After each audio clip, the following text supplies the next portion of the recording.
चलिए शुरुआत करते हैं आज की न्यूज़पेपर की। हम पहली न्यूज़ देखेंगे पीआईबी से। पीआईबी में हम आज देखने वाले हैं डिजिटल इम्बोसिंग से रिलेटेड एक आर्टिकल छपा है उसको। मान के चलिए कोई एक ये स्टील की प्लेट है।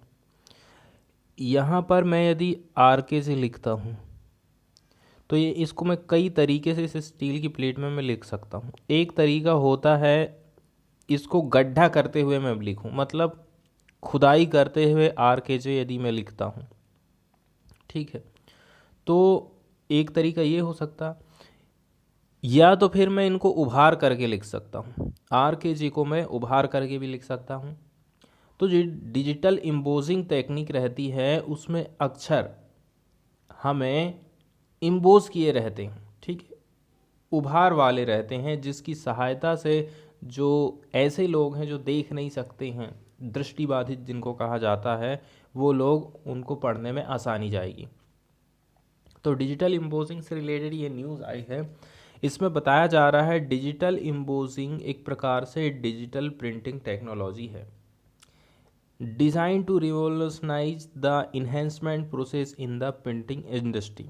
प्रिंटिंग इंडस्ट्री में कुछ विकास किए गए आगे, ठीक है, तब चल के डिजिटल इम्बोजिंग टेक्निक आई है।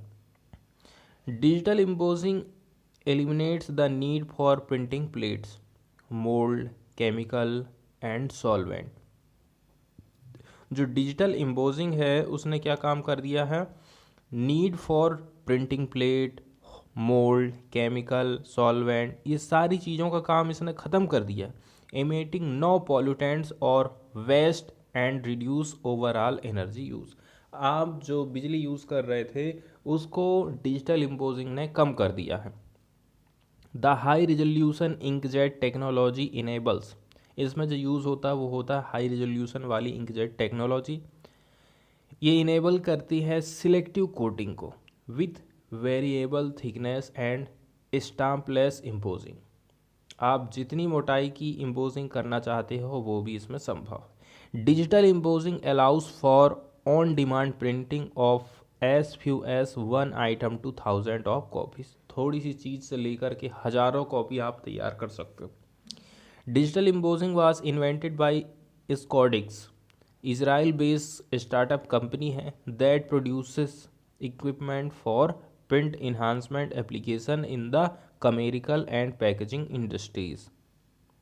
तो हमने डिजिटल इम्पोजिंग तकनीक को देख लिया है। अब हम देखेंगे न्यूज़ को। इसमें बताया जा रहा है कुछ ऐसी तकनीक का विकास किया गया है जिसके चलते चलते जो दृष्टिबाधित बच्चे हैं, चिल्ड्रन हैं, वो लोग मैप को भी पढ़ सकें। नॉर्मली ज़्यादातर हम क्या देखते हैं, मैप इंग्लिश में तो अवेलेबल रहते हैं लेकिन ये हिंदी में अवेलेबल नहीं हो पाते हैं, और ख़ास करके तो दृष्टिबाधित बच्चों के लिए मैप बहुत ही कम देखने को मिलता है। इसी के चलते चलते गवर्नमेंट या फिर वैज्ञानिकों का ऐसा मानना है कि हम डिजिटल इम्पोजिंग टेक्निक का यूज़ करके मैप तैयार करेंगे ताकि वो लोग रीड कर सकें, सुगमता से उपयोग कर सकते हैं और बच्चे एक बेहतर एहसास करेंगे, और ये गुणवत्ता के मामले में टिकाऊ भी रहेगा। डिजिटल उभरे अक्षर की प्रौद्योगिकी, टेक्नोलॉजी जिसको कहा जाता है, यह एक ऐसी टेक्नोलॉजी है जिसमें प्रिंटिंग प्लेट, मोल्ड, रसायन और सॉल्वेंट की ज़रूरत नहीं होती। साथ ही इसमें कोई प्रदूषक या अपशिष्ट भी नहीं निकलता है और ऊर्जा के कुल उपयोग में कमी आती है। वही बात जो हम पहले देखे थे। बताया जा रहा है यह नवोन्मेषी टेक्नोलॉजी भारत में पहली बार विज्ञान और प्रौद्योगिकी विभाग के संयुक्त कार्यालय के रूप में काम कर रहे national atlas and thematic mapping organisation, दो लोग यहाँ पर मिलके काम करे हैं, विज्ञान और प्रौद्योगिकी विभाग, और दूसरा है NTMO, मतलब कि national atlas and thematic mapping organisation ने पेश की है, और इसने ही इसका डिजाइन और कार्यान्वयन करने का काम किया है। तो ये इम्पोर्टेंट हो जाता है हमारे लिए कि कौन कौन से दो डिपार्टमेंट ने मिलकर के इसको तैयार किया है। आगे इस टेक्नोलॉजी का यूज़ बताया जाता है। इसका यूज़ करके हम मानचित्रों को तेज़ी से बना सकते हैं और ब्रेल मानचित्र भी बना सकते हैं, जो कई वर्षों तक हम इसका यूज़ करते रहेंगे। पहले की टेक्नोलॉजी से तैयार किए गए मानचित्रों में बहुत ही कम समय में ही उनकी पठनीयता और महसूस करने की शक्ति समाप्त हो गई है। पहले की कमियां बताई जा रही हैं यहाँ पर।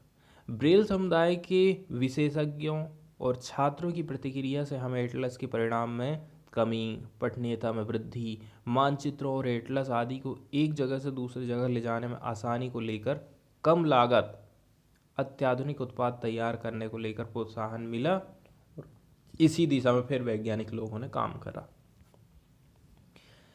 अब इस संस्था के बारे में तो आप जानते ही हो, ठीक है, विज्ञान और प्रौद्योगिकी विभाग को आप जानते हो, लेकिन दूसरा जो डिपार्टमेंट था वो था NATMO। इसके बारे में कुछ बेसिक जानकारी यहाँ पर बताई जाती है। 1997 में इस सफ़र का आरंभ किया था। हालांकि ये दृष्टिबाधित भारत के लिए अंग्रेजी ब्रेल लिपि में ब्रेल एटलस के 2017 संस्करण के प्रकाशन के साथ लोकप्रिय हो गया था। NATMO ने काम चालू कर दिया 1997 में, ठीक है, और 2017 में भी इसने ब्रेल लिपि में ब्रेल एटलस जारी किया था, लेकिन वो अंग्रेजी में था। और इससे क्या है ना, जो दृष्टिबाधित समुदाय था, बच्चे थे, उस एरिया में जो लोग शोध कर रहे हैं, टीचर्स हैं, उनकी तरफ से काफ़ी सराहना मिली। आगे बताया जा रहा है दिव्यांगों के लिए विज्ञान और प्रौद्योगिकी हस्तक्षेप का राष्ट्रीय पुरस्कार। अब काम इतना बढ़िया किया गया है इसलिए इसको पुरस्कृत भी किया गया। इसे एक स्वदेशी हस्तचालित उभरे अक्षर पद्धति के साथ विकसित किया गया था। तो नरेंद्र मोदी ने इस प्रकाशन के लिए NATMO को दिव्यांगों के लिए विज्ञान और प्रौद्योगिकी हस्तक्षेप का राष्ट्रीय पुरस्कार प्रोवाइड करा था, ठीक है, और इसको जारी किया गया था 10 फरवरी 2017 को नई दिल्ली में। इसके साथ NATMO को कई सारी जगहों से ब्रेल एटलस की, ठीक है, काफ़ी डिमांड मिल गई और ऐसा माना गया कि NATMO इस क्षेत्र में काफ़ी आगे पहुंच गया है। इससे NATMO को हिंदी और अन्य जो लोकल लैंग्वेज है इसमें ब्रेल एटलस तैयार करने के लिए काफ़ी प्रोत्साहन मिला। इसके साथ ही संगठन ने कई सारे विशेषज्ञ ग्रुप्स के परामर्श के साथ में भारत के कई सारे राज्यों के ब्रेल एटलस तैयार करना इसने चालू कर दिया। अब इसके पास कई सारे अत्याधुनिक समाधान हैं, जैसे कि आर्टिफिशियल इंटेलिजेंस का यूज़ करता है। डिजिटल एम्बोजिंग सॉल्यूशन के लिए स्पॉट UV कोटिंग की विधियों के साथ ब्रेल यूनिट विकसित की गई। इस पूरी प्रक्रिया में डिजिटल प्लेटफॉर्म में शुरू से आखिरी तक के समाधान शामिल हैं। इसके अलावा GIS टेक्नोलॉजी का यूज़ मुख्य रूप से पार्टिकुलर सब्जेक्ट वाइज मानचित्र GIS टेक्नोलॉजी का यूज़ करके डिजिटल प्लेटफॉर्म पर तैयार करे जाते हैं। मतलब कि सबसे पहले हमें सब्जेक्ट सिलेक्ट कर लेना है मानचित्र का, फिर GIS टेक्नोलॉजी का यूज़ करके डिजिटल प्लेटफॉर्म पर इनको तैयार करना है। अब इसके बाद हार्ड कॉपी उत्पादों को सॉफ्ट शीट से लेमिनेट करना पड़ेगा। सॉफ्ट लेमिनेटेड मैप को स्पॉट UV अल्ट्रावायलेट कोटिंग के लिए सही पंजीकरण के साथ एम्बोजिंग डिजिटल डिवाइस पर आपको रखना है। मानचित्र की सॉफ्ट कॉपी को उभरे हुए अक्षर के लिए अभिरुचि क्षेत्र में अलग करा जाता है। अंतरिम ब्रेल मानचित्र प्राप्त करने के लिए 3D अक्षर उभारने के लिए आर्टिफिशियल इंटेलिजेंस टेक्नोलॉजी का यूज़ किया जाता है। इसके बाद वाली न्यूज़ हम देखने वाले हैं कृष्णा नदी का जो विवाद चलते रहता है उससे रिलेटेड। कृष्णा नदी के बारे में कुछ बेसिक जानकारी। ये महाराष्ट्र से निकली है, कर्नाटका होते हुए आगे चल के ये आंध्र प्रदेश जाती है और बे ऑफ बंगाल में अपने पानी को छोड़ देती है, ठीक है। तो क्या है इसका विवाद, इसको भी हम देख लेते हैं और कुछ कृष्णा नदी से रिलेटेड कुछ फैक्ट भी हम देख लेंगे। कृष्णा नदी साउथ इंडिया में बहने वाली एक रिवर है जिसका नाम भगवान कृष्ण के नाम पर रखा गया, ठीक है। नदी को भारत की एक पौराणिक नदी कृष्णावनी भी कहा जाता है। इसका मतलब है संस्कृत में अंधेरा, और जल प्रवाह और नदी बेसिन क्षेत्र के मामले में भारत की ये चौथी सबसे बड़ी नदी मानी जाती है। कृष्णा नदी पर कई पुल और बांध बनाए गए हैं और यह एक प्रदूषित नदी के रूप में भी जानी जाती है। इसकी हम जियोग्राफी यदि देखें तो इसकी लंबाई 1300 किलोमीटर है और इसका बेसिन है 2,58,948 वर्ग किलोमीटर, जो देश के कुल भौगोलिक क्षेत्र का लगभग 8% माना जाता है। रेगर मिट्टी, लाल मिट्टी, लेटराइट और लेटरिट मिट्टी, जलोढ़ मिट्टी, मिश्रित मिट्टी, खारा और क्षारीय मिट्टी कृष्णा नदी के बेसिन में पाई जाती है। ठीक है, खारी है ये। इसके अलावा हमें कुछ कुछ देखना है कि कौन कौन से क्षेत्रों में, कौन कौन से राज्यों में ये बहती है। तो महाराष्ट्र, कर्नाटक, तेलंगाना, आंध्र प्रदेश से होकर गुजरती है और पूर्वी तट पर आंध्र प्रदेश के हमसला देवी में बंगाल की खाड़ी में यह जाकर के अपने पानी को डिस्चार्ज करती है। इसकी सहायक नदी यदि हम बात करें तो कृष्णा नदी की सहायक नदियां कई हैं। सबसे महत्वपूर्ण उपनदी तुंगभद्रा है। यह तुंगा नदी और भद्रा नदी द्वारा बनाई गई है, जो भारत में पश्चिमी घाट पर्वत श्रृंखला में उत्पन्न होती है। और भी सहायक नदी हैं कोयना, भीमा, कुंडली, मालप्रभा, घाटप्रभा, येरला, वारणा, बिनती, मूसी, दूधगंगा।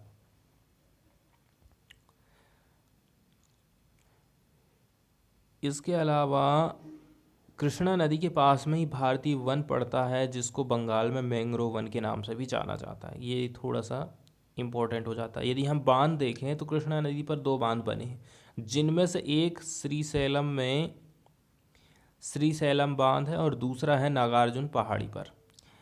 इसकी सहायक नदियों के साथ कई जलप्रपात पाए जाते हैं, जैसे कि एपिपथल, पेद्दा, डुकडू, गुंडम और चलेसवारम। कृष्णा नदी पूर्व की दिशा में बहने वाली दूसरी सबसे बड़ी नदी मानी जाती है। मतलब कि यदि हम साउथ की तरफ देखें, गोदावरी के बाद गोदावरी पहले नंबर पर है। ठीक है, जो सह्याद्री में महाबलेश्वर के निकट से निकलती है। लंबाई हम देख चुके हैं 1401 किलोमीटर है। ठीक है, प्रमुख सहायक नदियाँ भी देख चुके हैं, कोयना, तुंगभद्रा और भीमा। और इस नदी के कुल जल ग्रहण क्षेत्र का भाग 27% महाराष्ट्र में मिलेगा, 44 कर्नाटका में और 29% आंध्रा में संयुक्त रूप से पड़ता है।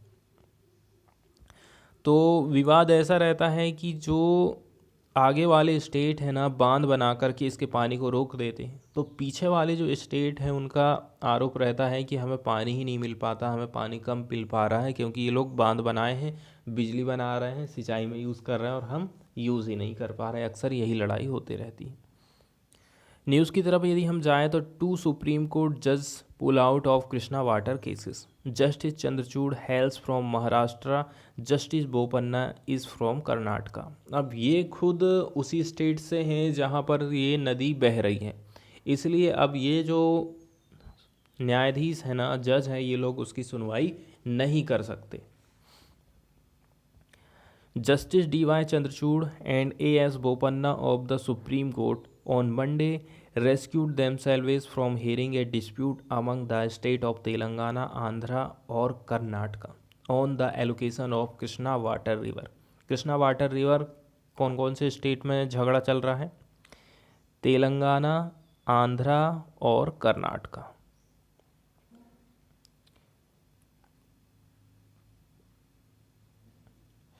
आगे की जो न्यूज़ है वो एक सर्वे से रिलेटेड है। यूनियन लेवल मिनिस्ट्री ने इस सर्वे को रिलीज़ किया है। जुलाई से लेकर के सितंबर 2021 का ये डाटा है।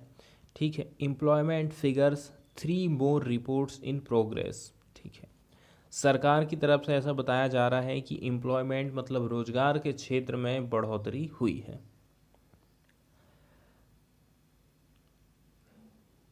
जॉब काउंट के बारे में ये थोड़ा सा फिगर आप देख लीजिए। The manufacturing sector accounted for nearly 39% of total employment. सबसे ज़्यादा मैन्युफैक्चरिंग क्षेत्र में एम्प्लॉयमेंट है 39% of the total employment among the 9 sector for July September quarter of 2021। 9 sector है, 9 में से मैन्युफैक्चरिंग सेक्टर ने एम्प्लॉयमेंट टोटल जितना भी वो लोग दिए उसका 39 तो मैन्युफैक्चरिंग सेक्टर दिया है। 9 sector that account for about 85% of total employment in establishment with 10 या फिर more worker hire 2 lakh more people in जुलाई से लेकर सितंबर 2021 का ये डाटा यहाँ पर बताया जा रहा है, जहाँ पर 10 वर्कर काम कर रहे हैं या फिर उससे ज़्यादा वर्कर हैं। तो यहाँ पर 2 लाख मोर पीपुल को रोज़गार मिला है जुलाई से लेकर सितंबर 2021 के महीने में। अब ऐसी इसका हम कंपेयर करें अप्रैल जून 2021, अप्रैल से लेकर के जून का महीना 2021 का, तो according to the second round of the quarterly employment survey release by the union labour and employment ministry, दोनों की तुलना करी जाती है, ये वाले अभी से और पिछले वाले से और अभी से इसकी तुलना करी जाती है। ये हमको ध्यान रखना है कि क्वार्टरली एम्प्लॉयमेंट सर्वे इसको कौन रिलीज़ करता है, इसको रिलीज़ करता है union labour and employment ministry. आगे बताया जा रहा है the estimated total employment in 9 selected sector from the second round of QES जुलाई से लेकर सितंबर 2021 came out as 3.10 crore approximately which is 2 lakh higher than estimated employment 3.08 crore from the first round of QES। आगे बताया गया है the report released by union labour minister Bhupender Yadav. ये report क्या क्या चीज़ कवर करती है, मैन्युफैक्चरिंग को, कंस्ट्रक्शन वाला काम, trade, transport, education, health, accommodation and restaurant, IT, BPOs and financial service sector भी इसमें शामिल है। Jobs are rose amid pandemic, corona के चलते चलते भी जॉब में बढ़ोतरी हुई है, बेरोजगारी में कमी आई है, ऐसा सरकार की तरफ से कहा गया। The survey on domestic worker was progress and quarterly reports under the area based employment survey would be release soon. Area based employment survey भी जल्दी से भी रिलीज होने वाला है, ऐसा कहना है। तो ये जो रिपोर्ट है उसने ये चीज़ दर्शाया है कि employment had increased even during the pandemic. Meanwhile the second QES report that covered 11,503 establishment, उसमें कहना है कि 90% of the establishment had less than 100 worker, while 30% of the IT BPO establishment had at least 100 worker. Regular worker कितने percent रहा, 87%। Estimated workforce in 9 selected sector with 2% being casual worker. However, in the construction sector 20% of the worker were contractual and 6.4 were casual worker. इसके बाद हम एक और report देखने वाले हैं। रिपोर्ट आई है NCAP के द्वारा, गाजियाबाद मोस्ट पॉल्यूटेड सिटी के रूप में नामित किया गया है। दिल्ली सेकंड नंबर पर स्पॉट है with highest PM 2.5 level. Delhi and most of other non attainment city under national clean air programme, shortcut में NCAP have shown only a marginal improvement, थोड़ा बहुत ही इम्प्रूवमेंट देखने को हमको मिला है। एक रिपोर्ट है NCAP ने नेशनल क्लीन एयर प्रोग्राम में मंडे के दिन जारी की। Some of the cities have even recorded an increase in PM particulated matter, ऐसा रिपोर्ट कहती है। Cities are declared non-attainment if they consistently fail to meet the national ambient air quality standard over a 5-year period. Cities are declared not attainment, city को not attainment कब declare किया जाएगा, यदि वो continue fail हो जाते हैं national ambit air quality standard से, ठीक है, ओवर 5-year पीरियड, 5 साल के पीरियड में यदि वो कोई अच्छी प्रगति नहीं कर पा रहे हैं तो वो नॉन अटेनमेंट सिटी के रूप में जाने जाएंगे। The centres NCAP was implemented across India in 2019, इसको इम्प्लीमेंट किया गया था ताकि रिड्यूस किया जा सके PM को इन 132 सिटीज़ बाई 20 से 30% इन 2019 में लाया गया 2024 तक टारगेट रखा गया, कितना परसेंट कमी करना है।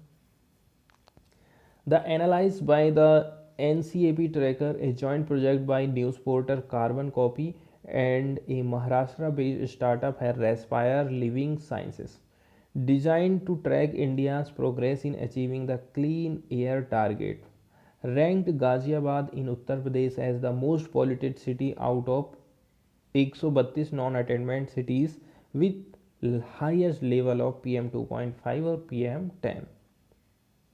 दिल्ली का नंबर सेकंड था, ठीक है, हाईएस्ट PM 2.5 लेवल है यहाँ पर, और fourth in cities with the highest PM 10 level. PM 10 में कौन से नंबर पर है? फोर्थ नंबर पर है।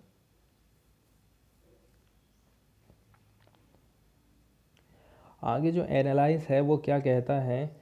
3 ईयर कंपेरेटिव एनालाइज, 3 साल का तुलनात्मक आप अध्ययन करिए, उससे पता चलेगा गाजियाबाद, ठीक है, विथ एनुअल PM 2.5 लेवल 100 के ऊपर रहा है, remain at the top of the table, ये आज भी एकदम सबसे प्रदूषित शहर में से एक है, टॉप में है, in the most polluted cities accept in 2020 when Lucknow ranked first with annual PM 2.5 level 116। 2020 को यदि छोड़ दोगे तो सब टाइम गाजियाबाद का ही नाम आ रहा है।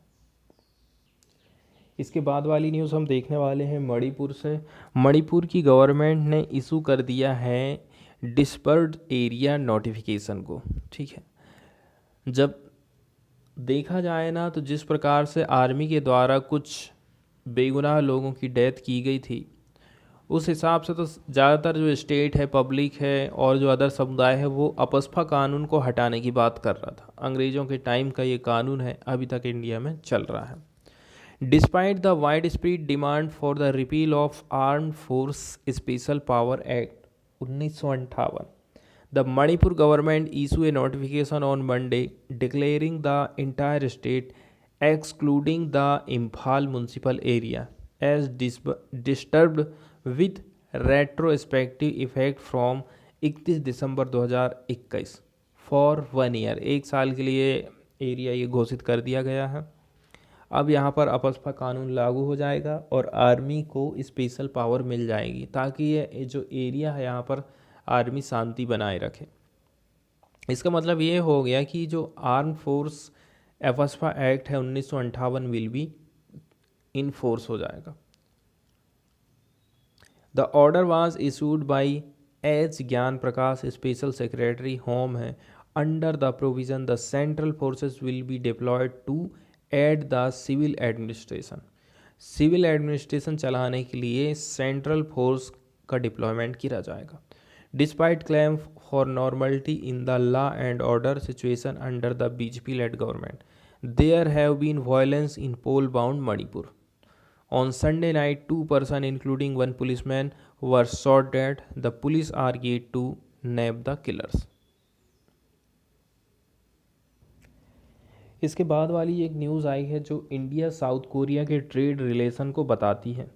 India and South Korea will hold a round of talks on bilateral trade led by Union Commerce and Industry Minister Piyush Goyal or his South Korean counterpart Han Koo-yi on Tuesday. The Ministry of Commerce and Industry said in statement. तो Tuesday के दिन ये बातचीत में क्या result होने वाला है, क्या निकल के आता है, ये देखना है। The discussion will focus on addressing the large trade deficit. Large trade deficit के बारे में बातचीत होगी। Market access issue and non-tariff barrier faced by Indian exporter, ये सारे मुद्दे हम उठाएंगे। It will also feature investment related issue, ऐसा कहना है, ठीक है। इसके बाद वाली जो न्यूज़ आई है वो सोशल वर्क से रिलेटेड है। तो सुप्रीम कोर्ट चाहता है कि जो सेक्स वर्कर हैं उनको भी राशन की सुविधा सरकार दे रही है कि नहीं दे रही है, क्योंकि राइट टू फूड, ठीक है, प्रत्येक व्यक्ति का अधिकार है। इसलिए सुप्रीम कोर्ट कह रहा है कि इस क्षेत्र में सरकार बिल्कुल भी ध्यान नहीं देती है।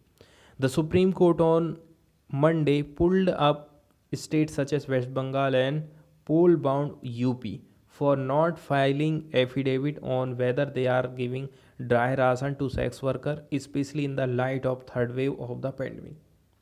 क्या आप लोग सेक्स वर्कर को राशन दे रहे हो या नहीं दे रहे हो, स्पेशली अभी ये थर्ड वेव चालू होने वाली है. This is serious, this is for their survival. Justice L Nageswara Rao address the West Bengal government counsel. Uttar Pradesh Government Council said a meeting would be held on Monday on the issue. He submitted that Aadhaar and voter ID card were being distributed and 32,981 worker were being given dry ration. फिर इसमें वही बात आ जाती है कि आधार card चाहिए, voter ID चाहिए, तब जाके राशन हम देंगे. We realize that your state is going to elections, but that does not mean you cannot file an affidavit. चुनाव हो रहा तो इसका मतलब ये नहीं है कि आप एफिडेविट फाइल नहीं करोगे, ऐसा कोर्ट ने कहा. तो अनदर स्टेट है राजस्थान, जिसने एफिडेविट फाइल नहीं किया है, ओरली सबमिटेड किया है that it had identified 12,713 sex worker with the help of NGO and state AIDS control society. It said the process of providing ration card to them without insisting on ID proof had started. मतलब ID वाईडी को कोई ज़्यादा खास ध्यान नहीं दिया जा रहा है.